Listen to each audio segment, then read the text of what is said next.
오늘 누가복음 말씀을 통해서 예수님의 두 가지 질문이 나오게 되는데요. 오늘 본문의 첫 번째 질문은 18절 말씀입니다. 한번 보여주시면 물어 이르시되 무리가 나를 누구라고 하느냐. 예수님께서 이렇게 질문을 하세요. 자, 두 번째 질문은 20절에 보시면 나옵니다. 예수께서 이르시되 너희는 나를 누구라고 하느냐. 첫 번째 질문하고 두 번째 질문을 잘 기억해 보세요. 무리들은 누구라고 하느냐. 두 번째는 너희들은 나를 누구라고 하느냐. 여러분, 우리하고 관련된 이 질문 중에 두 가지 중에 이 말씀을 듣는 오늘 우리와 관련 있는 질문은 무엇이라고 생각하십니까? 첫 번째일까요? 두 번째일까요? 다시 한번, 첫 번째로 무리들은 나를 누구라고 하느냐. 너희는 나를 누구라고 하느냐. 어렵습니까? 제가 처음에 말씀을 묵상하면서 이런 생각을 들었어요. 사람들이 예수님에 대해서 뭐라고 얘기를 하는가, 그것이 중요한 것이 아니라 우리가 주님에 대해서 내가 뭐라고 고백하고 있는가가 더 중요하겠구나라는 생각이 들었습니다. 세상 사람들은 예수님을, 또 기독교를 말할 때 예수님을 4대 성인 중에 한 사람이라고 이야기를 하는데, 너희들은 나를 누구라고 하느냐. 우리 부모는 예수에 대해서 이렇게 고백하는데, 내 친구들은, 내 주변 지인들은 예수님에 대해서, 기독교에 대해서 이렇게 얘기를 하는데, 너희는 나를 누구라고 하느냐. 그러니까 주님께서 오늘 우리에게 물으신다고 생각을 했습니다. 굉장히 중요한 초점인 것 같아요. 그러니까 사람들이 나를 누구라고 하는 것이 중요한 것이 아니라, 여러분이 예수님을 바라기는 하나님의 아들로, 우리의 구주로, 그리스도로 고백하는 은혜가 있기를 주님의 이름으로 간절히 축원합니다. 그래서 첫 번째 질문이 아니라 두 번째 질문에 초점을 맞추고 설교 말씀을 준비하다가 제가 오늘 본문에서 한 가지 놓치고 있다는 것을 알게 되었습니다. 첫 번째 질문을 다시 한번 보겠습니다. 무리가 나를 누구라고 하느냐. 그러니까 사람들이 나를 누구라고 하느냐라고 주님께서 물으신 게 아니에요.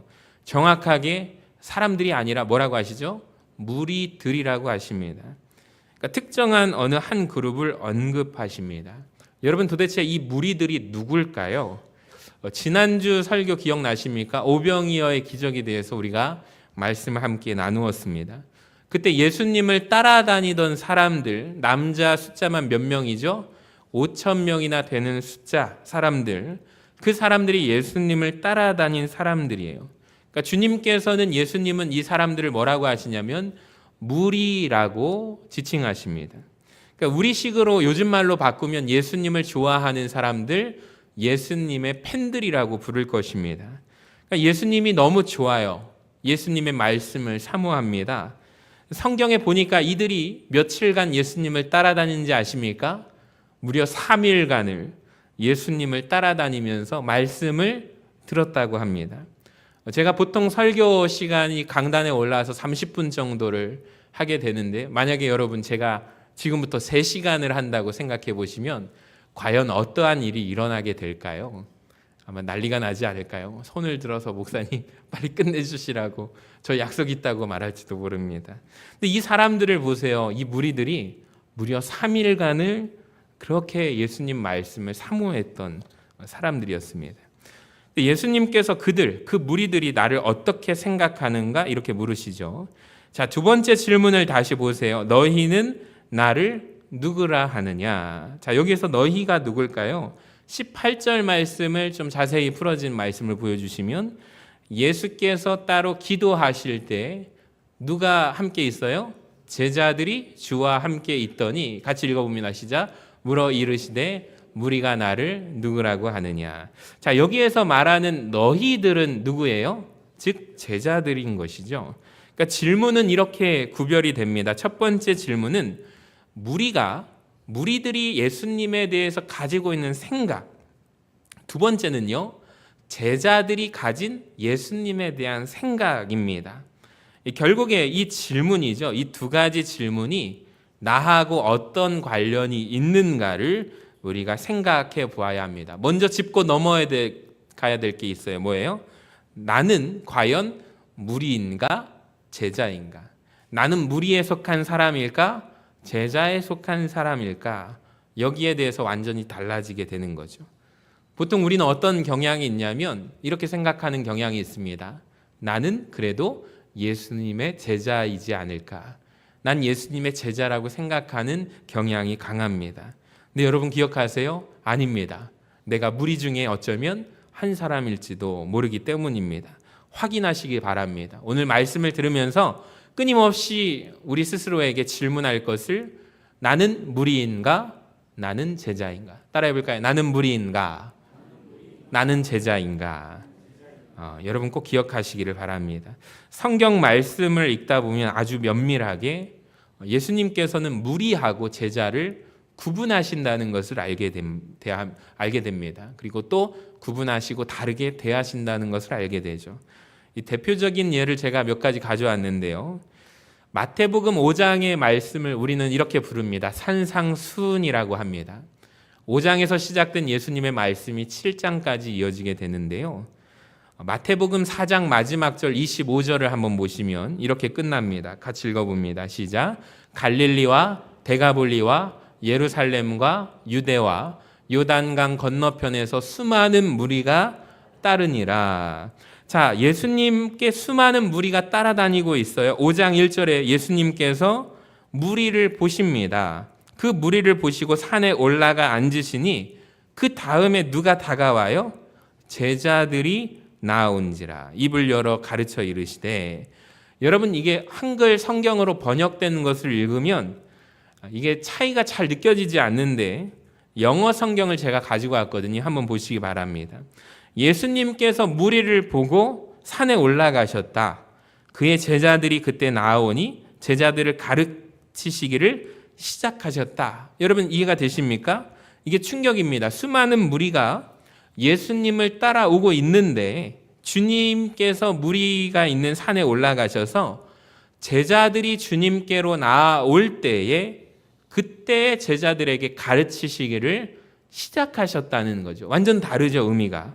그러니까 여러분 산상수훈은 주님께서 무리들에게 주신 말씀이 아닙니다. 산상수훈은 누구에게 주신 말씀이에요? 제자들에게 주신 말씀이라는 거예요. 자, 물론 그 자리에 제자들뿐만 아니라 무리들도 있습니다. 산상수훈의 말씀을 무리들이 들을 수도 있어요. 그 말씀을 무리들이 좋아할 수도 있습니다. 근데 이 말씀을 주시는 대상은 누구냐면 제자들에게 주신 말씀이라는 것입니다. 예수의 제자들에게 산상수훈의 말씀을 주셨어요. 여러분 우리도 마찬가지입니다. 우리가 예수님의 산상수훈의 말씀을 좋아할 수 있습니다. 암송할 수 있습니다. 묵상할 수 있습니다. 근데 확인해야 될 것이 우선 먼저 뭘까요? 내가 무리일까? 내가 예수님의 제자일까? 여기에 따라서 완전히 달라지는 거예요. 그러니까 예수님께서 이 말씀은 제자들에게 주셨기 때문에 제자여야만 의미 있는 말씀이라고요. 여러분 우리가 지난주에 오병이어의 기적이 끝난 후에 사실 주님께서 어떠한 행동을 하셨는지 아십니까? 마가복음 6장 45절을 보여주시면 주님께서 무리하고 제자를 구분하세요. 보세요. 예수께서 즉시 제자들을 재촉하십니다. 자기가 무리를 보내는 동안에 배 타고 앞서 건너편 벳세다로 제자들을 가게 하십니다. 그리고 무리들을 돌려보내시죠. 작별하신 후에 예수님이 기도하러 산으로 가십니다. 그러니까 오병이어의 기적 사건이 끝나고 예수님이 하신 행동을 보세요. 무리하고 제자들을 구분하세요. 그리고 제자들을 자기보다 앞서서 벳세다로 가라고 하시고 그리고 무리들은 예수님께서 돌려보내십니다. 그러니까 주님께서는 반드시 구분하신다는 거예요. 오병이어 기적 때에는 5,000명이나 되는 남자들, 무리들과 제자들이 함께 했지만 이제는 때가 되어서 무리들을 돌려보내십니다. 제자들과 함께 있기를 원하십니다. 그리고 예수님께서 기도하시는 곳에 먼저 보내십니다. 분명하게 제자와 무리를 다르게 대하고 계십니다. 자, 한 곳 더 볼까요? 마태복음 13장이 유명한 비유장이거든요. 그러니까 예수님께서 왜 비유하셨는지 말씀합니다. 자, 무리하고 제자를 구분하기 위해서예요. 자, 마태복음 13장 1절에서 한번 보세요.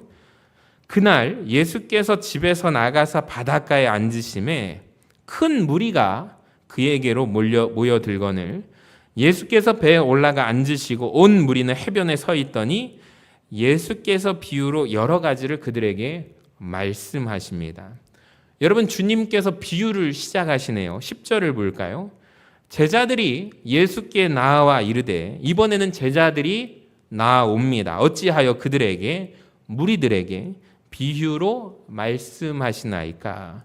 자, 보세요. 주님의 답변이 아주 놀랍습니다. 11절에 대답하여 이르시되 천국의 비밀을 아는 것이 너희에게는, 제자들에게는 허락되었으나 그들에게는, 무리들에게는 아니 되었나니. 여러분 아시겠습니까? 충격적이죠. 34절에 예수께서 이 모든 것을 무리에게 비유로 말씀하시고 비유가 아니면 아무것도 말씀하지 아니하셨으니 제자는 달라요. 36절 같이 한번 읽어봅시다. 시작. 이에 예수께서 무리를 떠나사 집에 들어가시니 제자들이 나와 이르되 밭의 가라지의 비유를 우리에게 설명하여 주소서. 제자들이 요청하니까 주님께서 설명해 주십니다. 충분히 확인이 되는 구절이죠. 그러니까 주님께서는 무리와 제자를 반드시 구분지어서 말씀하십니다. 그리고 다르게 대하십니다. 그러니까 우리는 반드시 점검해야 돼요. 내가 무리인지 제자인지, 내가 예수님의 팬인지 예수님을 따라가는 제자인지. 다음과 같은 기준은 내가 무리인가 제자인가를 판단하는 기준이 될 수 없습니다. 예를 들어볼까요? 내가 예수님을 좋아하는가 좋아하지 않는가는 기준이 될 수가 없습니다. 왜냐하면 무리들도 예수님을 다 좋아했기 때문입니다. 내가 예수님의 말씀을 듣는 것을 사모하는가, 예배 드리는 것을 즐거워하는가, 여러분 이것도 기준이 될 수가 없어요. 왜냐하면 무리들도 3일 동안 예수님의 말씀 듣기를 사모하고 즐거워했기 때문입니다. 좋아했기 때문입니다. 내가 예수님을 좋아하고 내가 예수님의 말씀 듣는 것을 선호한다고 해서 내가 혹시 제자는 아닐까? 아닙니다. 여러분 무리들도 그랬기 때문입니다. 자, 그렇다면 무리하고 제자를 가르는 기준은 뭘까요? 오늘 그 이야기가 나옵니다. 누가복음 9장 23절을 보세요. 같이 읽어봅시다. 시작. 또 무리에게 이르시되 아무든지 나를 따라오려거든. 여기까지 보세요. 아무든지 나를 따라오려거든. 이 부분을 좀 이해가 잘 안 되시죠? 영어 성경을 한번 볼게요. 뭐라고 되어 있냐면 같이 한글을 읽어봅시다. 시작. 내 제자가 되고 싶은 사람은, 자, 예수님께서 분명히 말씀하셨어요. 무리에게 내 제자가 되고 싶은 사람은, 그 다음 한글 성경 보여주세요. 노란 글씨 읽어봅시다. 시작. 자기를 부인하고 날마다 제 십자가를 지고 나를 따를 것이니라. 아멘. 여러분 보세요. 단지 내가 예수님을 좋아하는가, 예수님 말씀 듣는 것을 듣기를 좋아하는가, 아니면 잠시 주님을 따라다니는가는 중요하지 않고, 제자는 주님을 계속해서 따라다니는 사람이거든요. 실제로 오병이어의 기적이 끝나고 여러분이 한번 집에 가셔서 요한복음 6장을 한번 천천히 읽어보세요. 주님께서 오병이어의 설교 때까지는 쉽고 마치 아기들도 소화시킬 수 있는 이유식 같은 부드러운 말씀을, 듣기 좋은 말씀을 주십니다. 지난 3일 동안에 사람들이 예수님 말씀을 들을 때 굉장히 너무 행복해해요. 굉장히 듣기 좋은 말씀이에요. 놀라운 말씀을, 하나님의 말씀을 풀어주십니다. 다 그때 예수님 말씀 듣고 모두가 좋아하거든요. 그 무리들이. 근데 주님께서 갑자기 이제 딱딱하고 씹기에 어려운 말씀을 던져주십니다. 예를 들어볼까요? 나는 하늘에서 내려온 생명의 떡이니 나를 먹어야 된다. 이 놀라운 말씀을 하십니다. 자, 그때 성경에서 사람들이 그 말씀을 듣고 뭐라고 반응하는지 아세요? 이 말씀은 우리가 듣기에 매우 쉽도다 어렵도다? 어렵도다 라고 합니다. 말씀 듣기가 어렵도다. 그 다음부터 사람들이, 실제로 많은 사람들이 주님을 떠나요. 다시는 그 무리들이 주님과 함께하지 않았다고 성경은 말씀합니다. 여러분 이것이 반드시 갖는 무리의 특징이라는 것을 아십니까? 원래 팬이 그렇지 않습니까? 누군가를 막 좋아하다가 갑자기 어느 날 좋아하는 대상이 바뀝니다. 자신의 취향에 따라서 바뀌게 됩니다. 예전에 개그맨들이 굉장히 전 국민이 좋아할 만한 유행어를 막 하고 유명해지면 TV에 CF를 막 여러 개 찍고 친숙해져요. 근데 진짜 불과 얼마 안 됐는데, 심지어 1년, 2년밖에 안 됐는데 그분이 안 보이세요. 그래서 요즘에 유튜브에 근황 올림픽이라는 게 있어요. 예전에 인기 있었던 개그맨들이 지금 어떻게 사는가 찾아가서 인터뷰를 하는 짤막한 한 5분 정도의 영상입니다. 어떤 한 분의 영상을 봤는데 회사원이더라고요. 굉장히 유명했어요. 자기가 CF를 15개를 찍었대요. 근데 자기가 그렇게 사람들이 한순간에 인기가 사라져버릴 줄은 몰랐다는 거예요. 모두가 길을 가면 다 자기 유행어를 했는데 이제는 다 모른다는 거예요. 자기가 잊혀졌다는 거예요. 그래서 인기는 물거품과 같다라고 하더니 진짜 자기가 그걸 실감하고 있다고, 사람들의 인기는 한순간이구나라고 하는 그 말을 듣고 굉장히 공감했습니다. 여러분, 원래 팬이 그렇죠. 누군가를 좋아하다가 갑자기 좋아하는 대상이 바뀌기도 합니다. 더 이상 안 따라가기도 하죠. 그러니까 이게 무리입니다. 무리는 언제든지 누군가를 좋아하다가도 좋아하는 대상을 바꿀 수가 있어요. 기분이 좋을 때는 막 좋아했는데 기분이 상하면 예수님 말씀 듣기 좋았는데 이 말씀은 듣기 어려운데, 이 말씀은 나하고 좀 아닌데 라고 생각하면서 더 이상 주님을 따라가지 않을 수 있는 사람이 바로 무리이고 팬입니다. 계속해서 그런데 주님을 따라가는 사람들이 주님의 제자입니다. 다시 한번 묻겠습니다. 여러분, 무리이십니까? 제자이십니까? 바라기는 제자가 되시기를 간절히 소망합니다. 자, 주님께서 3가지 조건을 이야기하시죠. 한번 보여주시면, 첫 번째는 뭐예요? 자기 부인하는 것입니다. 나를 따라오려거든, 너희가 내 제자가 되려거든 첫 번째 자기를 부인하고, 두 번째 날마다 자기 십자가를 지고, 세 번째는 나를 계속해서 따르는 사람만이 무엇이다? 제자가 된다. 제자의 3가지 조건을 이야기하세요. 이 3가지 조건을 갖추어야 제자다. 이 3가지 조건을 갖추지 못하면 뭐다? 무리라고 하십니다. 여러분, 아무리 예수님을 좋아해도 이 3가지 조건을 갖추어야 제자가 되는 것입니다. 주님을 따르려면 대가를 지불해야 돼요. 어떤 대가일까요? 주님이 뭐라고 하셨냐면 자기를 부인해야 한다라고 하십니다. 그러니까 예수님을 따라가려면 자신을 버려야 합니다. 희생이 필요해요. 포기가 필요해요. 12제자의 면면을 보세요. 예수님을 따라갔던 12제자, 주님의 부르심 앞에 무리하고 무엇이 구분되고 다른가?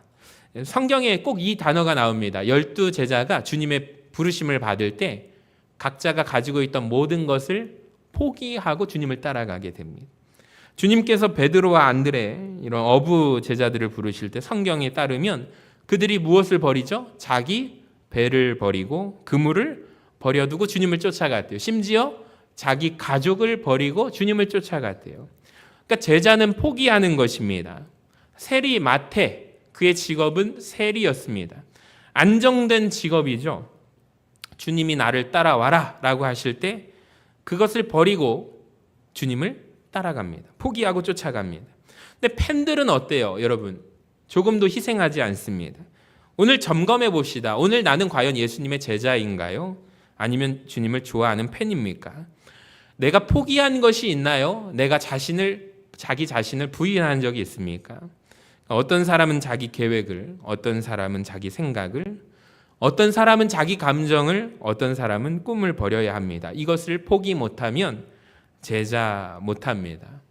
우리가 항존직 피택자를 12분을 선출을 했잖아요. 이분들을 데리고 지금 무슨 교육을 하는지 아십니까? 오늘 6주차를 하는데 단순하게 말씀드려 볼까요? 여러분, 교회 중직자가 되려면 할 말을 다 하십시오? 아니요, 하지 마십시오. 참으십시오. 인내하십시오. 헌신하십시오. 그게 주님의 제자가 되는 길입니다. 여러분 생각, 내 생각 버리십시오. 포기하십시오. 주님을 따라가십시오. 어떤 분이 찾아오셨어요. 목사님, 저 항존직 하라는 겁니까? 말라는 겁니까? 다 버리셔야 되는 거예요. 그 교육을 하고 있는 거예요. 맞습니다. 그게 교회의 중직자의 역할이에요. 여러분 만약에 생각해 볼까요? 그분이 중직자 피택을 되셔가지고 임직을 받았어요. 할 말 자기 주장 다 하고 다니면 교회는 어떻게 될까요? 저도 마찬가지입니다. 제가 하고 싶은 말 다 하고 다니면 어떻게 될까요? 제가 하고 싶은 대로 하면 우리 교회는 어떻게 될까요? 쪼개집니다. 여러분 믿으십니까? 마찬가지예요. 우리는 예수님을 머리로 한 주님의 공동체, 교회를 이루어가는 것입니다. 주님과 한 몸 이루는 것입니다. 그러려면 우리 교회 중직자들은 누구의 생각을 닮아가야 할까요? 자기를 드려야 합니다. 자기 희생이 있어야 되는 거죠. 보이지 않는 곳에서 헌신하는 것입니다. 그 일을 하라고 그 직분 주는 거예요.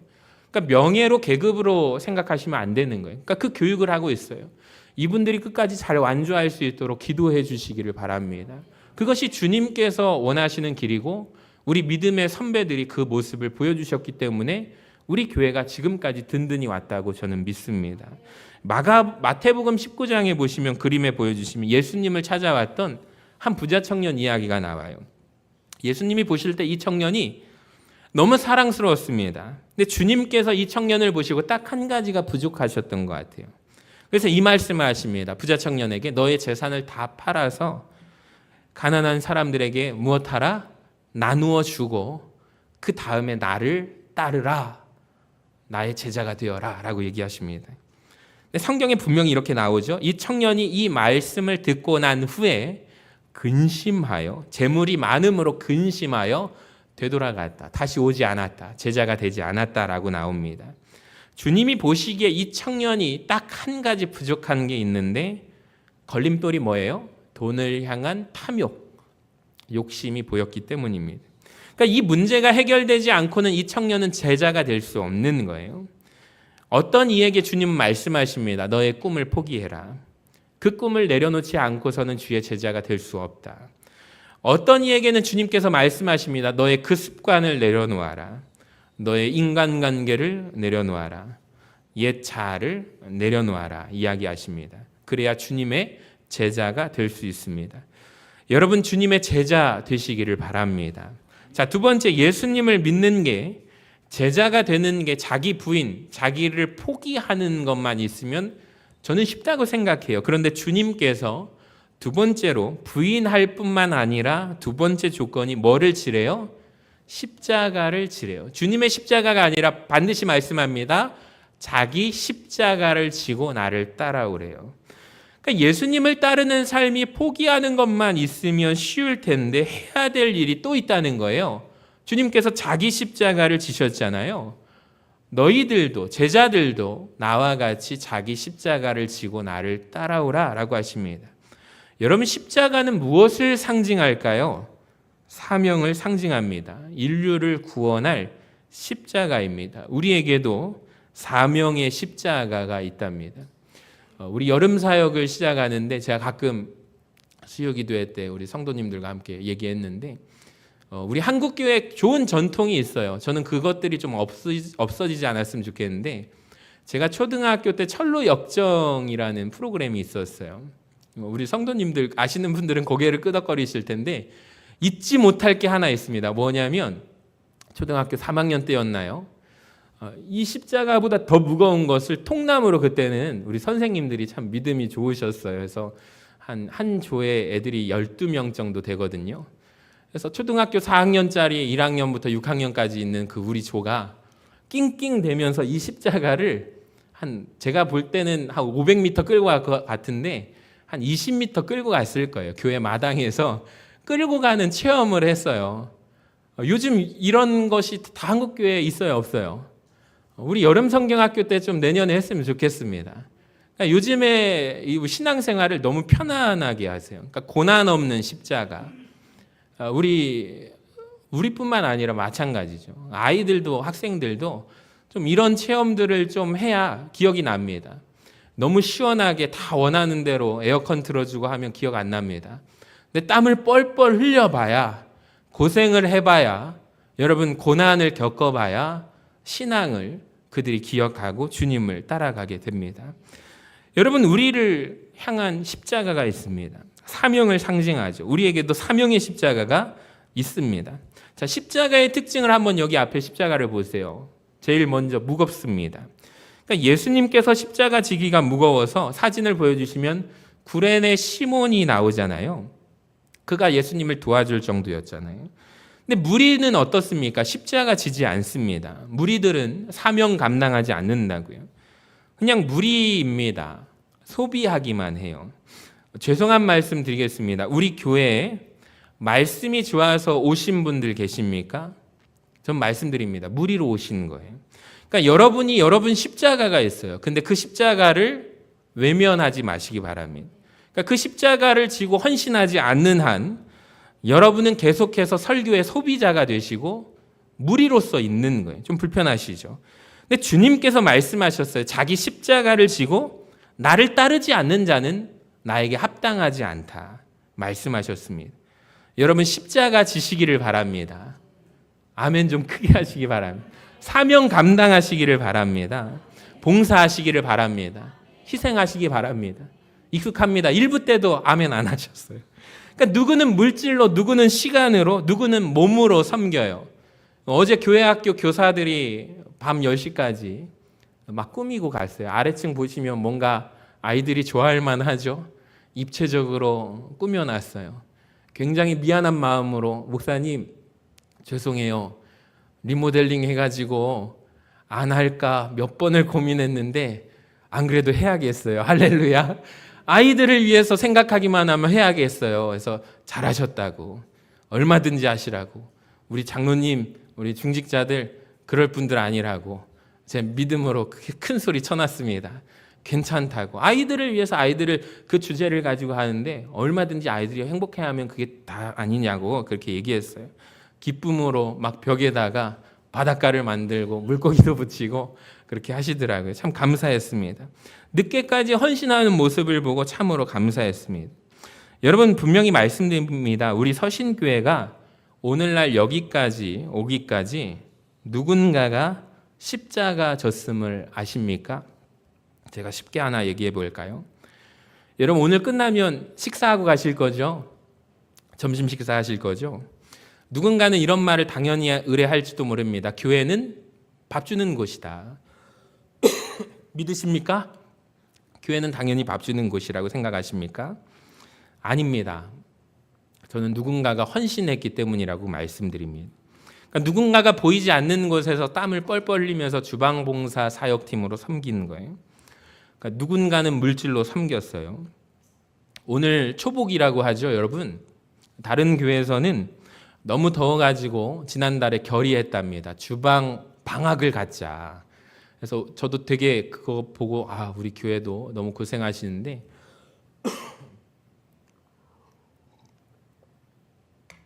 우리 여신도들한테 남신도들한테 참 미안해요.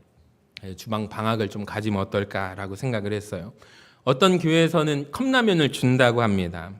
근데 우리 교회는 세상에 목사님 오늘 초복이래요. 닭곰탕을 준비하겠답니다. 할렐루야. 새벽 기도 마치고 주방을 가봤어요. 보니까 고무장화 끼고 고무장화 신고 고무장갑 끼고 열심히 조리하시고 우리 여러분 이따가 내려가시면 닭이 준비되어 있습니다. 그러니까 새벽부터 준비하시는 헌신하시는 분이 있어요. 그러니까 누군가가 섬겨야 합니다. 섬김이 없으면 십자가를 지지 않으면 제자가 아닙니다. 죄송합니다. 여러분 바라기는 소비자로 교회 다니지 마십시오. 그러니까 예수님 말씀 듣기 좋을 때는 이 말씀이 꼭 나에게 주시는 말씀이라고 아멘 하시다가 무리들이 뭐라고 하죠? 이 말씀은 듣기 어렵도다. 잘 안 따라다니기 시작합니다. 다음 주에 우리 교회 출석 줄까 봐 좀 걱정이 되긴 하지만 그래도 예수님께서 말씀하셨기 때문에 이 말씀도 저는 전해야 합니다. 여러분 십자가 지시기를 바랍니다. 이 목사가 얘기하는 게 아니라 주님께서 말씀하신 거잖아요. 그러니까 십자가를 지고 나를 따르지 않는다면 나에게 합당하지 아니하다. 그러니까 십자가는 사명을 상징한다고요. 여러분 십자가는 원래 죽음의 사형틀 아닙니까? 그러니까 주님께서 왜 십자가 지고 가셨죠? 그 이유가 뭘까요? 거기에 매달려 죽으시려고. 그러니까 무서운 사실입니다. 그러니까 너희도 십자가 지고 가라. 그 말은 곧 뭘까요? 너희도 그 십자가에 매달려 죽으라 라는 것입니다. 본 회퍼 목사님께서 책을 쓰셨어요. 나를 따르라. 한번 보여주시면 같이 하얀 글씨 읽어볼까요? 시작. 그리스도께서 우리를 부르실 때는 와서 죽으라고 명령하신다. 그러니까 여러분, 예수님의 제자가 된다는 건 기가 막히게 저는 이 말씀이 맞다고 생각해요. 무서운 거예요. 단지 자기를 부인하는 것뿐만 아닙니다. 단지 섬기는 것뿐만 아닙니다. 와서 죽으라는 것입니다. 자기 십자가를 지래요. 날마다 지고 죽으라는 거예요. 여러분, 듣기 거북하십니까? 근데 이게 기독교 신앙의 핵심이고 본질입니다. 이것을 빼놓으면 안 됩니다. 고난 없는 십자가, 영광은 없습니다. 그러니까 반드시 내가 진 십자가에 나를 못 박았는데 뭘 못 박아야 될까요? 나의 옛 자아를, 나의 성품을 못 박아 죽여야 합니다. 그게 주님의 제자가 되는 거예요. 쉬운 거 아닙니다. 그러니까 주님의 제자가 되는 것은 아픔이 있고 눈물이 따른다니까요. 그러니까 여기까지 들으면 많은 분들이 거부감이 생길 거예요. 이런 생각 드시죠? 아, 주님의 제자 되는 게 되게 어렵구나. 자기 부인하라고 하고, 사명의 십자가 지라고 하고, 아니 자기를 죽이라고 하고. 저도 어렸을 때부터 목사님들께서 이런 말씀을 하면 굉장히 마음에 부담감이 왔습니다. 제자 되기 어렵구나, 버겁구나.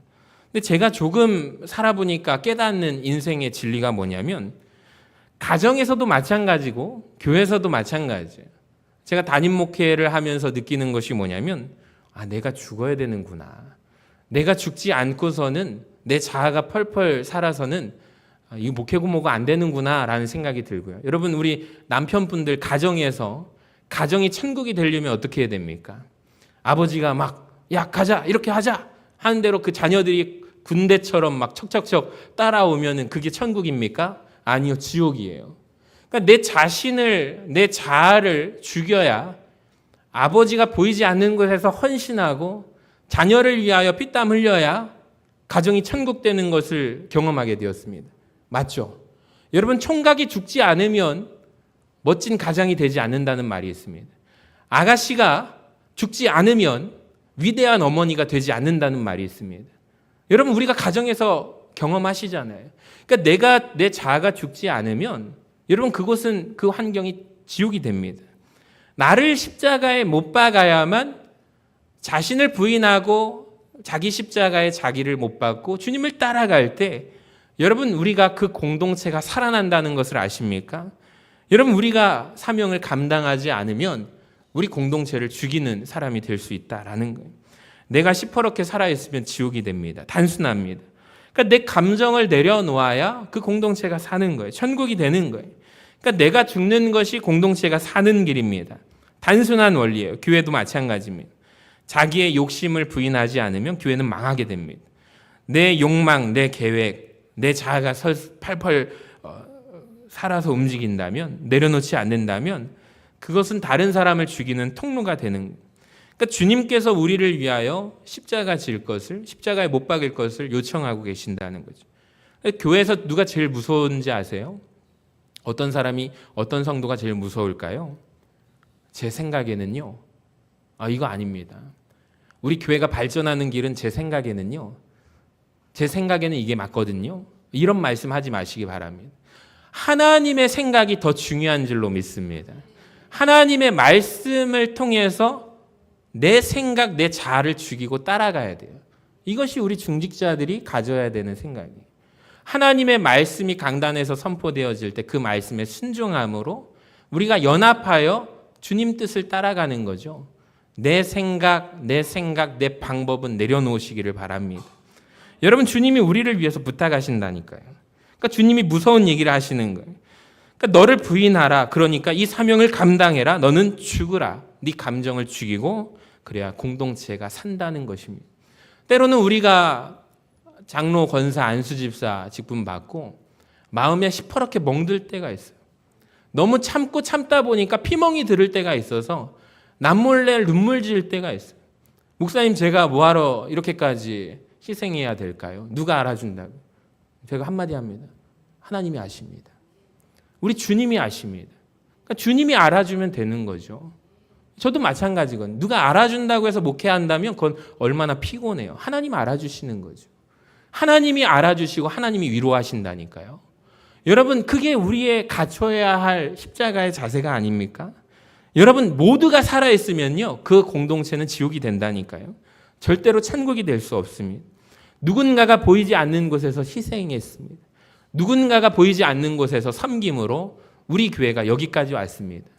내 방법과 내 생각 말하지 마시기를 바랍니다. 먼저 하나님의 말씀에 순종하시기를 바랍니다. 그리고 주님 말씀하십니다. 나를 따르라. 나를 따르라고 하십니다. 가장 중요한 것은 주님을 따라가는 것입니다. 근데 우리는 문제가 뭐예요? 주님, 내 방법대로 다 정했는데 왜 안 따라오세요? 내 직장과 내 결혼한 배우자, 상대, 기도 제목까지 다 얘기해 놓고 주님 왜 이대로 안 해주세요? 우리가 주님 따라가기 싫어합니다. 주님이 나를 따라오기를 원하십니다. 그래서 한국교회가 무너졌다는 말이 있습니다. 주님을 따라가는 자가 아무도 없대요. 다 주님 보고 나를 따라오라고 말한대요. 여러분, 주님의 제자는 주님을 따라가는 자인 줄로 믿습니다. 그리고 마지막으로 우리는 주님만을 따라가야 합니다. 어떤 분은 교회 안에서 이런 말씀을 하세요. 나는 특정 교리를 강조하고 나는 특정 교단을 강조하고. 여러분, 교단은요, 사람이 만들었지만 교회는 주님이 세우셨습니다. 저는 이것을 분명하게 믿습니다. 어떤 목회자를 따라다닌다고 말씀하지 마십시오. 주님을 따라가시기를 바랍니다. 기분 따라서 신앙생활하지 마십시오. 감정 따라 신앙생활하지 마십시오. 어떤 분은 또 요즘에 특이한 젊은 세대의 행태가 애들 따라서 신앙생활하겠대요. 이런 분들 정말 많아요. 새가족 중에. 우리 애들이 좋아하면 교회 등록하겠대요. 이거 아닙니다. 예수님 따라 신앙생활 하시기를 바랍니다. 자, 그러려면 어떻게 해야 될까요? 따라합시다. 주님의 음성을 들읍시다. 주님의 음성을 듣고 순종하는 은혜가 우리 모두에게 임하기를 간절히 소망합니다.